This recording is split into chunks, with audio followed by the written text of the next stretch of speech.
तो सबको जय भीम, नमो बुद्धाय।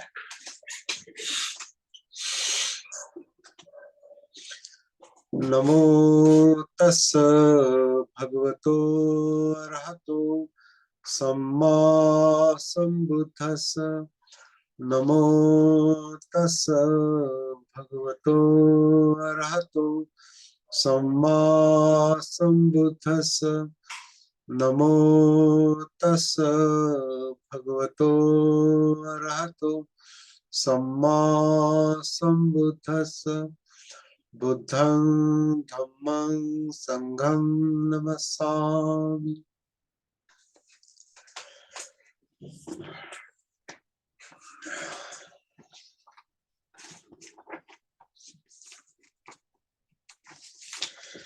तो the Buddha and his Dhamma, Buddha और उनका धम्म, इसके बुक 1 के पार्ट 5 पर हम आए हैं। पार्ट 5 तक आए हैं। Part 5 Buddha and his predecessors, इस तरह का ये चैप्टर है। प्रेडिसेसर्स का अर्थ बनते अनंत कौशल्यायन जी ने पूर्वज इस तरह से लिखा है। हालांकि वो पूर्वकालीन ऐसा चाहिए था, क्योंकि प्रेडिसेसर का मतलब पूर्वकालीन, पूर्ववर्ती, पूर्वज तो नहीं। पूर्वज यानी सिद्धार्थ और बुद्ध और वगैरह वगैरह। सिद्धार्थ और शुद्धोधन और शुद्धोधन के पिता, इस तरह से पूर्वज का अर्थ इस तरह से लिया जा सकता है। लेकिन बुद्ध और उनके पूर्वज, सिद्धार्थ के पूर्वज, बुद्ध के पूर्वज का मतलब अलग हो जाएगा। बुद्ध के पहले जो क्या कहेंगे उसको, जो परंपराएं थी धार्मिक क्षेत्र की, जो उनके पहले की जो परंपराएं थी, इस अर्थ से उनके जो पूर्वकालीन थे। क्योंकि इसके बाद का जो चैप्टर है वो समकालीन है, बुद्ध और उनके समकालीन। तो इसके पहले का चैप्टर बुद्ध और उनके पूर्वकालीन, इस तरह का होना चाहिए। लेकिन वहाँ अनुवाद बुद्ध और उनके पूर्वज इस तरह से आया है। बुद्ध और उनका धम्म, उन्होंने भगवान बुद्ध और उनका धर्म ऐसा किया है, हम बुद्ध और उनका धम्म कहेंगे। तो आज हम बुक 1 का पार्ट 5, इसमें सीधा भी उसका पठन करेंगे, क्योंकि वो एक अलग अभ्यास का, चिंतन का विषय है, जो अभी बात करते करते उस पर हम ज्यादा चिंतन मनन चर्चा नहीं कर सकते। जानकारी के तौर पर, फिलहाल केवल जानकारी के तौर पर, कि बाबा साहब का जो लेखन है, उनका जो अवलोकन है, उन्होंने जिस तरह से इस ग्रंथ की रचना की है, उन्हें बुद्ध और उनके धम्म को पेश करने में क्या क्या आवश्यक लगा, वो उन्होंने इस ग्रंथ में लिखा है। यहाँ पर जो अभी चैप्टर है वो बुद्ध और उनके पूर्वकालीन कहेंगे। यहाँ पूर्वज शब्द है, क्योंकि जिनके पास किताब है वो वहाँ पूर्वज शब्द देखेंगे। हम पूर्वकालीन, बुद्ध के पूर्वकालीन, इस तरह से उसका अनुवाद हम लेंगे और सीधा भी इसको पढ़ते जाएंगे। इसमें पूर्वकालीन में, बुद्ध के पूर्वकालीन में बाबा साहब ने 4 बातें कही है, 4 परंपराएं बताई एक तरह से। The Buddha and his Buddha and the वैदिक ऋषिज, बुद्ध और वैदिक ऋषि। दूसरा है कपिल द फिलोसोफर, कपिल एक तत्वज्ञ। तीसरा है ब्राह्मणास, और चौथा है द उपनिषदास एंड देयर टीचिंग। इस तरह के 4 चैप्टर बाबा साहब ने किए हैं। तो उस पर उसका जो अनुवाद है, वो अनुवाद हम अभी सीधा पढ़ेंगे। और मुझे लगता है कि 5वां जो भाग है वो ज्यादा से ज्यादा आज पूरा करना उचित होगा, अगर संभव हुआ तो बुद्ध और उनके पूर्वकालीन, बुद्ध और वैदिक ऋषि। वेद यानी मंत्रों अर्थात ऋचाओं का या स्तुतियों का संग्रह है। इन ऋचाओं का उच्चारण करने वालों को ऋषि कहते हैं। मंत्र देवताओं को संबोधन करके की गई प्रार्थनाओं के अतिरिक्त कुछ नहीं है, जैसे इंद्र, वरुण, अग्नि, सोम, ईशान, प्रजापति, ब्रह्म, महर्षि, यम तथा अन्य। प्रार्थनाएं प्रायः शत्रुओं से रक्षा व शत्रुओं के विरुद्ध सहायता प्राप्त करने के लिए है, धन प्राप्ति के लिए है, भक्तों से भोजन, मांस और सुरा की भेंट स्वीकार करने के लिए है। वेदों में दर्शन की मात्रा कुछ विशेष नहीं है, लेकिन कुछ वैदिक ऋषियों के गीत है जिनमें कुछ दार्शनिक ढंग की काल्पनिक उड़ान दिखाई देती है। इन वैदिक ऋषियों के नाम है अघमर्षण, अधमर्षण, प्रजापति,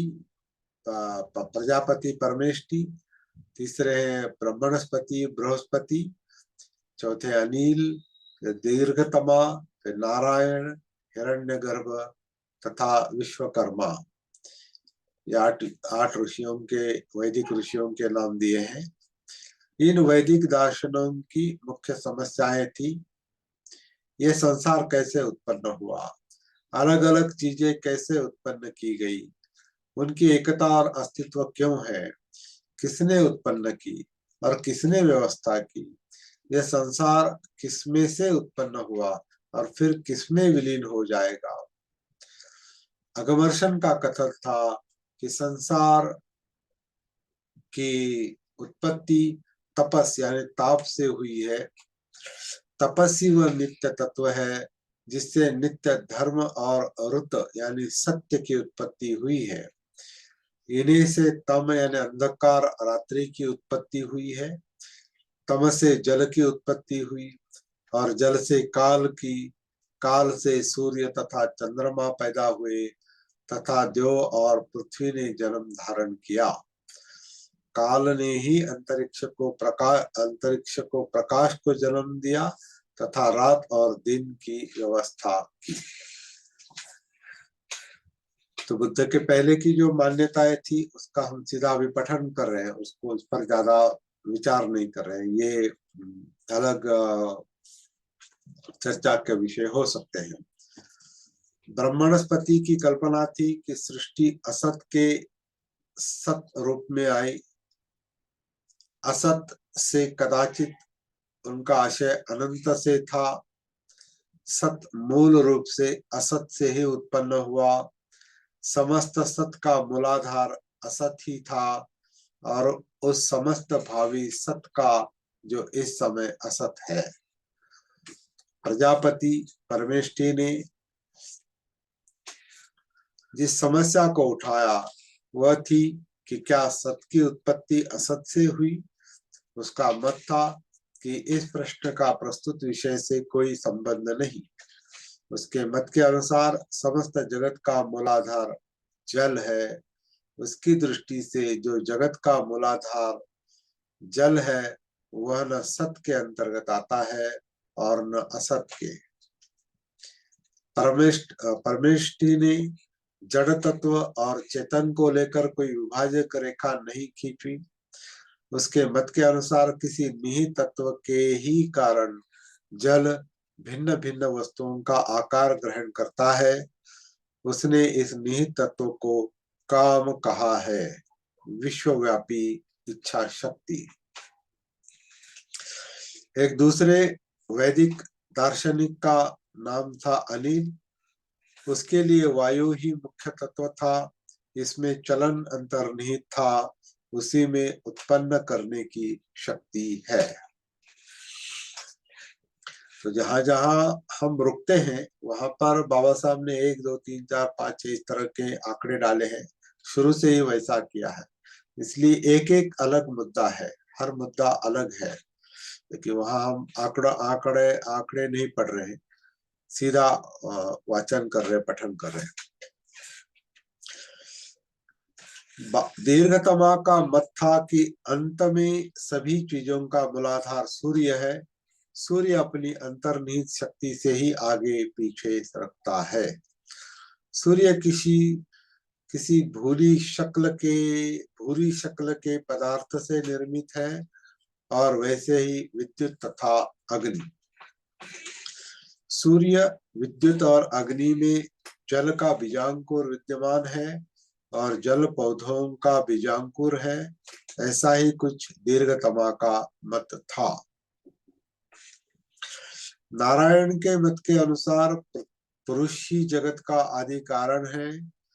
पुरुष से ही सूर्य, चंद्रमा, पृथ्वी, जल, अग्नि, वायु, अंतरिक्ष, आकाश, क्षेत्र, ऋतु, वायु के जीव, सभी प्राणी, सभी वर्गों के मुख्य तथा सभी मानवीय संस्थान उत्पन्न हुए हैं। सभी वर्गों के मनुष्य तथा सभी मानवीय संस्थान उत्पन्न हुए हैं। हिरण्यगर्भ सिद्धांत की दृष्टि से हिरण्यगर्भ परमेष्ठी और नारायण के बीच में था। हिरण्यगर्भ का मतलब है स्वर्णगर्भ। यदि विश्व की वह महान शक्ति थी जिसे तमाम दूसरी पार्थिव तथा दिव्य शक्तियों तथा अस्तित्व का मूल स्रोत माना जाता था, यही विश्व की वह स्वर्णगर्भ, हिरण्यगर्भ, यही विश्व की वह महान शक्ति थी जिसे तमाम दूसरी पार्थिव तथा दिव्य शक्तियों तथा अस्तित्व का मूल स्रोत माना जाता था। हिरण्यगर्भ का अर्थ अग्नि भी है। यह अग्नि ही जो सौर मंडल का उपादान कारण है, विश्व की उत्पादक शक्ति है। विश्वकर्मा की दृष्टि में यह मानना कि जल ही हर वस्तु के मूल में है और जल ही से समस्त संसार की उत्पत्ति हुई है, ऐसा समझना और ये समझना कि संचरण उसका स्वभाव धर्म ही है, योग्य नहीं था।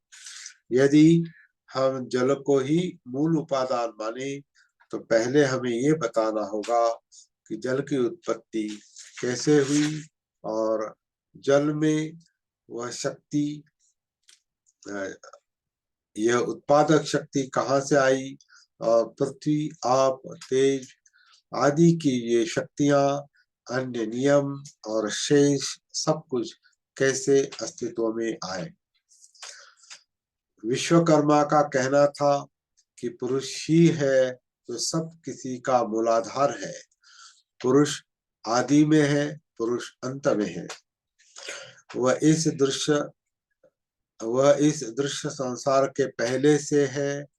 इन सभी विश्व शक्तियों के अस्तित्व में आने से भी पहले से उसका अस्तित्व है। अकेले पुरुष द्वारा ही यह विश्व उत्पन्न है और संचलित है। पुरुष एक और केवल एक है, वह अज है और उसी में सब उत्पन्न चीजों का निवास है। वही है जिसका चेतस भी महान है और सामर्थ्य भी महान है। वही उत्पन्न करने वाला है, वही विनाश करने वाला है। पिता की हैसियत से उसने हमें उत्पन्न किया और यमराज की तरह वह हम सबके अंत से परिचित है। इस तरह के पूर्व कालों की फिलॉसफी यहाँ पर बताई है।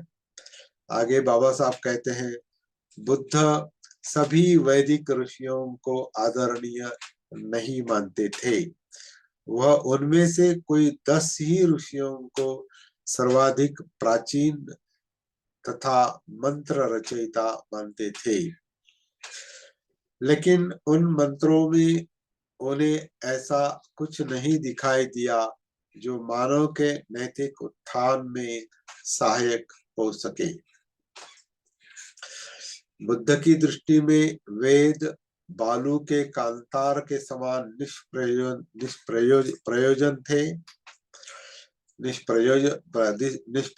थे। इसलिए बुद्ध ने वेदों को इस योग्य नहीं समझा कि उनसे कुछ सीखा जा सके व ग्रहण भी किया जा सके। इसी प्रकार बुद्ध को वैदिक ऋषियों के दर्शन में भी कुछ सार नहीं दिखाई देता था। निस्संदेह ऋषियों ने सत्य की खोज की। लेकिन वे उसे अंधेरे में टटोल रहे थे, किंतु उन्हें सत्य नहीं मिला था। उनके सिद्धांत केवल मानसिक उड़ानें थी, जिनका तर्क या यथार्थ बातों से कोई संबंध न था। दर्शन के क्षेत्र में उन्होंने किसी नए सामाजिक चिंतन की देन नहीं दी है। इसलिए उसने यानी बुद्ध ने वैदिक ऋषियों के दर्शन को बेकार जान उसकी संपूर्ण रूप से अवहेलना की। अभी अवहेलना शब्द हमने अनुवाद इसमें ये नहीं चेक नहीं किया है, सीधा पढ़ते जा रहे हैं। अभी दूसरे पूर्वकालीन है, बुद्ध के पूर्वकालीन, वो है कपिल। वो एक दार्शनिक थे, कपिल दार्शनिक। प्राचीन भारतीय दार्शनिकों में कपिल सर्वाधिक प्रधान है। उसका दार्शनिक दृष्टिकोण अनुपम था। वह एक अकेला दार्शनिक नहीं था, वह अपने में मानो एक दार्शनिक वर्ग ही था। उसका दर्शन सांख्य दर्शन कहा जाता था। उसकी दार्शनिक मान्यताएं चौंका देने वाली थी। सत्य के लिए प्रमाण आवश्यक है। सांख्य का यह प्रथम सिद्धांत है।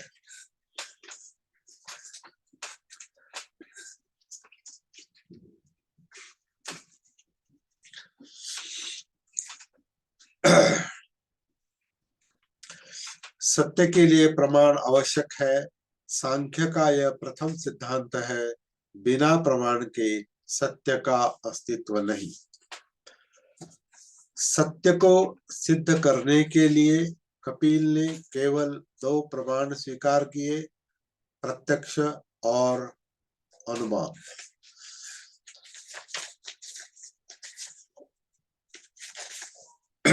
भंते आनंद कौशल्या जी ने इसके पहले, जहां हर चैप्टर के नीचे फुटनोट लिखे हैं, इस चैप्टर के नीचे कोई भी फुटनोट नहीं आए हैं, कोई संदर्भ नहीं आए हैं, केवल 1-2 संदर्भ आए हैं, और वो इसी मुद्दे को एक संदर्भ इस मुद्दे को लेकर है।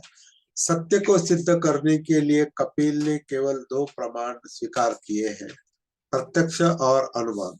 फुटनोट में आया है, वर्तमान ईश्वर कृष्ण विरचित सांख्य कारिका को तो 3 प्रमाण मान्य है, शब्द, प्रत्यक्ष तथा अनुमान। शब्द प्रमाण पीछे की सूझ लगती है। ये फुटनोट पंते जी ने जोड़ा है। आपकी हम सबकी जानकारी के लिए हमने इसे पढ़ा है। आगे, प्रत्यक्ष से मतलब है इंद्रियों के माध्यम से विद्यमान वस्तु की चित्त को जानकारी। अनुमान 3 प्रकार का है। कारण से कार्य का अनुमान, जैसे बादलों के अस्तित्व से वर्षा का अनुमान लगाया जा सकता है। दूसरा, कार्य से कारण का अनुमान, जैसे यदि नीचे नदी में बाढ़ दिखाई दे तो हम ऊपर पहाड़ पर वर्षा होने का अनुमान लगा सकते हैं। तीसरा, सामान्य तो दृष्ट अनुमान, जैसे हम आदमी के एक स्थान से दूसरे स्थान पर जाने से यह समझते हैं कि वह स्थान परिवर्तन करता है, उसी प्रकार हम तारों को भी भिन्न भिन्न जगहों पर देखकर यह अनुमान लगाते हैं कि वे भी स्थान परिवर्तित होते हैं। उसका यानी कपिल का अगला सिद्धांत सृष्टि की उत्पत्ति से संबंध में था। सृष्टि की उत्पत्ति और उसका कारण। कपिल को किसी सृष्टिकर्ता का अस्तित्व स्वीकार नहीं था। उसका मत था कि उत्पन्न वस्तु पहले से ही अपने कारण में विद्यमान रहती है। जैसे मिट्टी से बर्तन बनता है अथवा धागों से कपड़े का टुकड़ा बनता है। यह एक तर्क था जिसकी वजह से कपिल को किसी सृष्टिकर्ता का अस्तित्व मान्य नहीं था। उसने अपने मत के समर्थन में और भी तर्क दिए हैं। असत कभी किसी कार्य का कारण नहीं हो सकता। वास्तव में नई उत्पत्ति कुछ भी होती नहीं। वस्तु उस सामग्री के अतिरिक्त और कुछ नहीं है जिससे वह निर्मित हुई है। वस्तु अपने अस्तित्व में आने से पहले उस सामग्री के रूप में विद्यमान रहती है कि जिससे उसका निर्माण होता है। किसी एक निश्चित सामग्री से किसी एक निश्चित वस्तु का निर्माण हो सकता है और केवल एक निश्चित सामग्री ही किसी निश्चित वस्तु के रूप में परिणति को प्राप्त हो सकती है। तो इस वास्तविक संसार का मूल स्रोत क्या है? कपिल का कहना था कि वास्तविक संसार के दो रूप है, एक व्यक्त तथा दूसरा अव्यक्त, विकसित और अविकसित। व्यक्त वस्तु अव्यक्त वस्तुओं का स्रोत नहीं हो सकती। व्यक्त वस्तुएं ससीम होती है और ये सृष्टि के मूल स्रोत बमेल है। तमाम व्यक्त वस्तुएं परस्पर समान होती है, इसलिए कोई भी एक व्यक्त वस्तु किसी दूसरी व्यक्त वस्तु का स्रोत नहीं मानी जा सकती। और फिर क्योंकि वे स्वयं किसी एक मूल स्रोत से उत्पन्न होती है, इसलिए वे स्वयं वह मूल स्रोत नहीं हो सकती।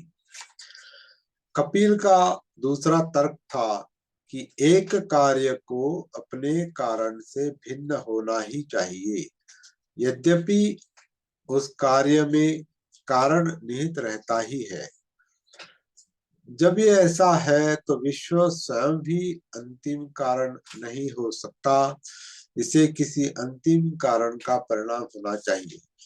जब पूछा गया कि अव्यक्त की अनुभूति क्यों नहीं होती, इसकी कोई भी क्रिया इंद्रिय गोचर क्यों नहीं होती, तो कपिल का उत्तर था, यह अनेक कारणों से हो सकता है। हो सकता है अनेक दूसरी अति सूक्ष्म वस्तुओं की तरह जिनकी सीधी अनुभूति नहीं होती, इसकी भी अनुभूति न होती हो, अथवा अत्यधिक दूरी के कारण अनुभूति न होती हो, अथवा अनुभूति में कोई एक तीसरी वस्तु बाधक हो, अथवा किसी तादृश वस्तु की मिलावट हो, अथवा किसी तीव्रतर वेदना अनुभूति के कारण अनुभूति न होती हो, अथवा अंधेपन व किसी अन्य इंद्रिय दोष के कारण अनुभूति न होती हो, अथवा दृष्टा के मस्तिष्क की विकलता के कारण अनुभूति न होती हो। जब ये पूछा गया तो विश्व का मूल स्रोत क्या है, विश्व के व्यक्त रूप तथा अव्यक्त रूप में क्या अंतर है, कपिल का उत्तर था व्यक्त रूप का भी कारण होता है तथा अव्यक्त रूप का भी कारण होता है, लेकिन दोनों के मूल स्रोत स्वतंत्र है और उनका कोई कारण नहीं। व्यक्त वस्तुओं की संख्या अनेक है, वे देश काल से सीमित है, उनका स्रोत एक ही है, वह नित्य है और सर्वव्यापक है। व्यक्त वस्तुएं क्रियाशील होती हैं, उनके अंग व हिस्से होते हैं। सबका मूल स्रोत सटा ही रहता है, लेकिन न वह क्रियाशील होता है न उसके अंग व हिस्से होते हैं। कपिल का तर्क था कि अव्यक्त की व्यक्त में परिणति उन तीन गुणों की क्रियाशीलता का परिणाम है जिनसे उसका निर्माण हुआ। वे तीन गुण है सत्व, रज, तम। इन तीन गुणों में प्रथम अर्थात सत्व प्रकृति में प्रकाश के इन तीन गुणों में प्रथम अर्थात सत्व प्रकृति में प्रकाश के समान है, जो प्रकट करता है, जो मनुष्य को सुख देता है। शायद कुछ अनुवाद में गड़बड़ी है या टाइपिंग में। इन तीनों गुणों में प्रथम अर्थात सत्व प्रकृति में प्रकाश के समान है, जो प्रकट करता है, जो मनुष्य को सुख देता है। दूसरा गुण रज है, जो प्रेरित करता है, जो संचालित करता है, जो क्रियाशीलता का कारण होता है। तीसरा गुण तम, जो भारीपन का द्योतक है, जो रोकता है, जो उपेक्षा व निष्क्रियता को उत्पन्न करता है। तीनों गुण परस्पर संबद्ध होकर ही क्रियाशील होते हैं। वे एक दूसरे पर हावी हो जाते हैं, वे एक दूसरे के सहायक होते हैं, वे एक दूसरे से मिले रहते हैं। जिस प्रकार लौ, तेल और बत्ती के परस्पर सहयोग से ही दीपक जलता है, उसी प्रकार ये तीनों गुण मिलकर ही क्रियाशील होते हैं। जब तीनों गुण एकदम बराबर मात्रा में होते हैं, कोई भी एक दूसरे पर हावी नहीं होता, उस समय ये विश्व अचेतन प्रतीत होता है, उसमें विकास नहीं होता। जब तीनों गुण एकदम बराबर मात्रा में ही जब तीनों गुण एकदम बराबर मात्रा में नहीं होते, एक दूसरे पर हावी हो जाता है, तब विश्व सचेतन हो जाता है, उसमें विकास होना आरंभ हो जाता है। ये पूछे जाने पर कि गुणों की मात्रा में कमी बेशी क्यों हो जाती है, कपिल का उत्तर था उसका कारण दुख है।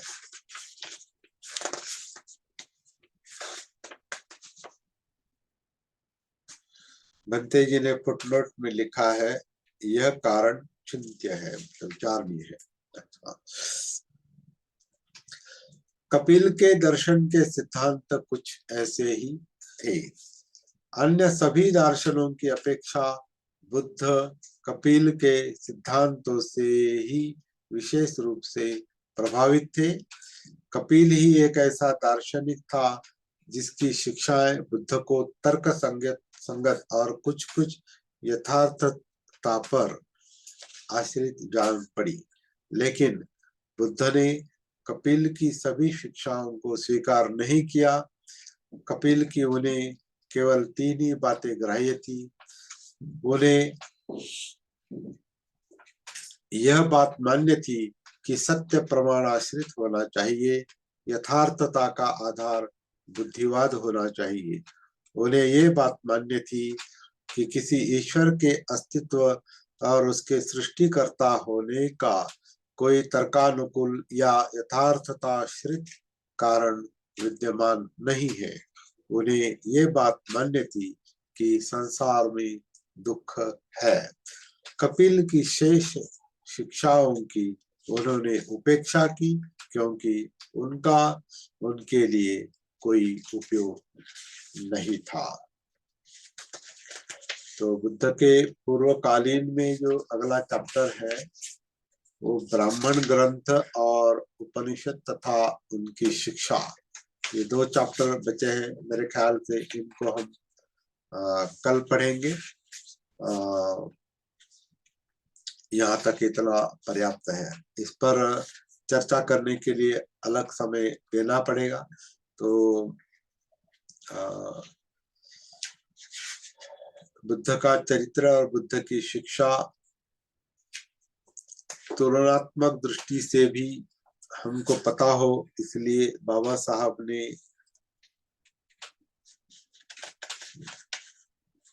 अपनी सूझबूझ के साथ और तर्क शक्ति के साथ ये भी तुलनात्मक चर्चा इसमें की है, बुद्ध और उनके पूर्वकालीन। और उसके बाद का जो चैप्टर है वो समकालीन है, बुद्ध और उनके समकालीन। तो इन पर हम अलग से चर्चा करेंगे, अभ्यास करेंगे, अध्ययन करेंगे और बहुत कुछ होगा। तो यहाँ पर हम रुकते हैं। जय भीम, नमो बुद्धाय।